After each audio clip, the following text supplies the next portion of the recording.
તાજેતરમાં જ એક શેર એવો છે જેન્સોલ એન્જિનિયરિંગ કે જે એક સમયે એનો 2400 રૂપિયા ભાવ હતો અને આજે 116 રૂપિયા પર આવી ગયો છે અને દરરોજ બજાર ખુલે અને એમાં લોઅર સર્કિટ લાગે છે।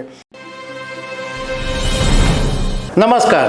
આમ તો આજે શેર બજારમાં ગુડ ફ્રાઇડેની રજા છે, પણ એમ છતાં આજે હું તમારી સાથે શેર બજારની જ એક વાત કરીશ। શેર બજાર એવી માયાજાળ છે કે આની અંદર કેટલાક એવા લોકો હોય કે જે પોતાની સૂઝબૂઝ, સમજદારી અને અભ્યાસથી કરોડપતિ બની શકે અને કેટલાક લોકો એવા પણ હોય છે કે જે રોડપતિ બની જાય છે।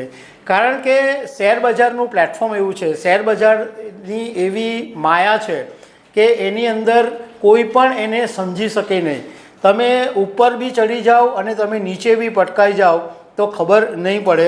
ઘણી વખત રોકાણકારોના રૂપિયા અમુક કંપનીમાં એટલી હદે ડૂબી જાય કે રોકાણકાર બરબાદ થઈ જાય। તાજેતરમાં જ એક શેર એવો છે જેન્સોલ એન્જિનિયરિંગ કે જે એક સમયે એનો 2400 રૂપિયા ભાવ હતો અને આજે 116 રૂપિયા પર આવી ગયો છે અને દરરોજ બજાર ખુલે અને એમાં લોઅર સર્કિટ લાગે છે।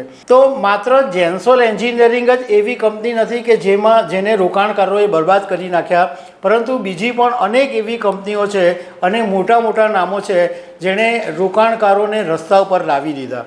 તો આના વિશે તમારી સાથે વાત કરીશ।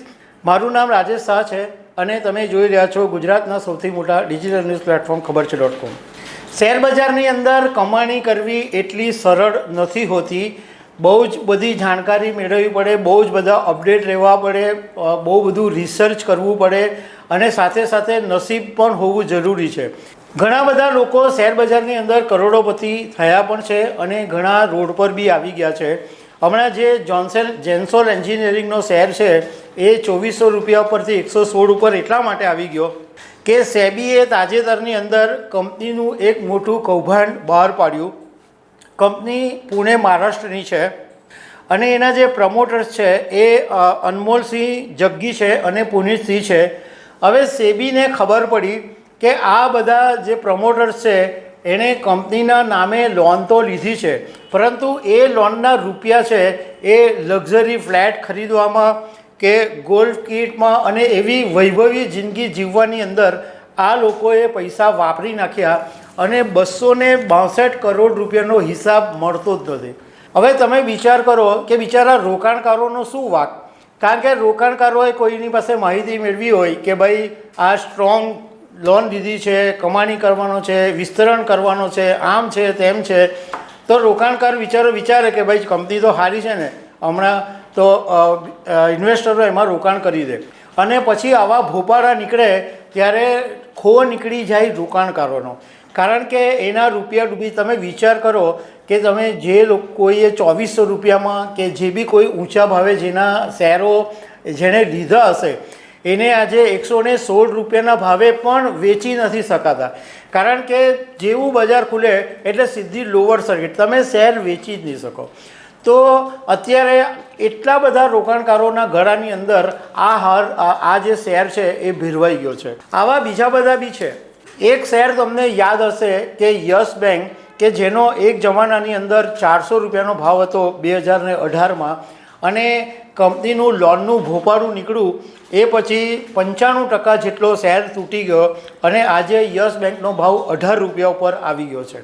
બીજી એક કંપની છે સત્યમ કોમ્પ્યુટર।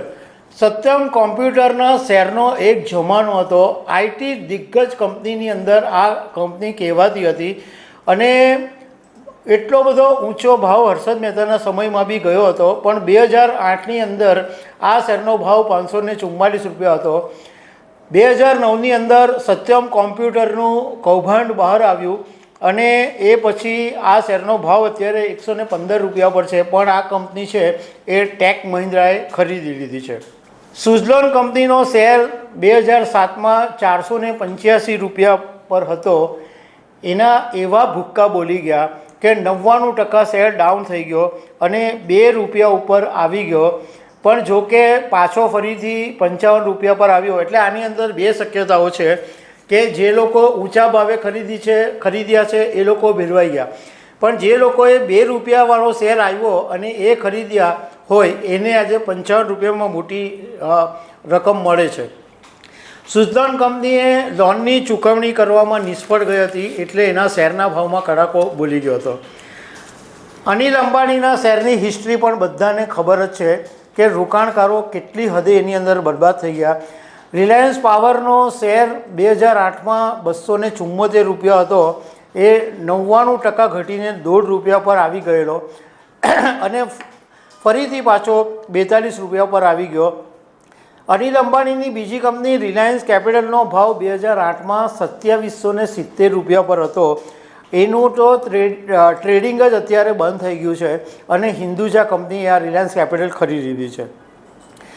બિગ બાઝાર, કિશોર બિયાનીની આ કંપનીનો પણ એક જમાનો હતો અને 560 રૂપિયા ઉપર આ શેરનો ભાવ પહોંચી ગયેલો, પરંતુ રિલાયન્સ ઇન્ડસ્ટ્રીઝ સાથેની એક જે ડીલ હતી એ પડી ભાંગી, એને કારણે આ શેરમાં બુક્કા બોલી ગયા અને 2 રૂપિયા પર આવી ગયેલો.